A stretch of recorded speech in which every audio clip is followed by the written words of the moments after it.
What did Jesus mean when he said that he has not come to abolish the law and the prophets? He has come to fulfill them.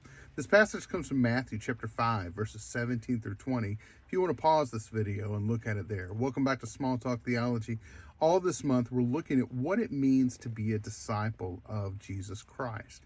Now, Jesus has just told his disciples that their life is going to be difficult, but that they are called to a very high purpose, and that they, like a city on a hill and a lamp on a stand, must have a life that is lifted up high. And if they do not, then they cannot serve any real purpose in the kingdom of God. If salt has lost its saltiness, he will say, it's no longer good for anything except to be thrown on the ground and to be trampled by men. And then Jesus turns his attention to the law and how his followers should obey and submit to the law.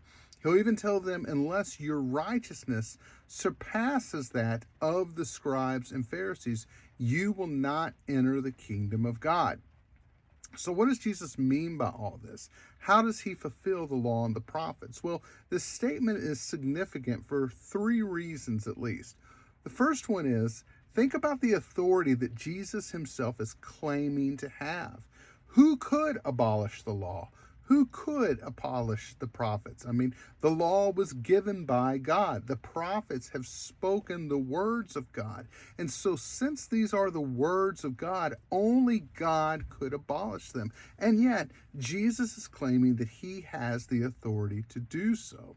Secondly, Jesus is going to talk about how believers can fulfill the law correctly or obey it correctly. For example, he will say it's not enough just outwardly to not murder and not commit adultery and to love your neighbor. You have to inwardly also submit to these things. I cannot even murder people with my thoughts or with my words. I cannot hate them. I cannot call them names. He says you're still guilty of hell if you do these things. It's not enough simply not to commit adultery. You cannot even look at a woman with lustful intent. It's not enough to love your neighbor.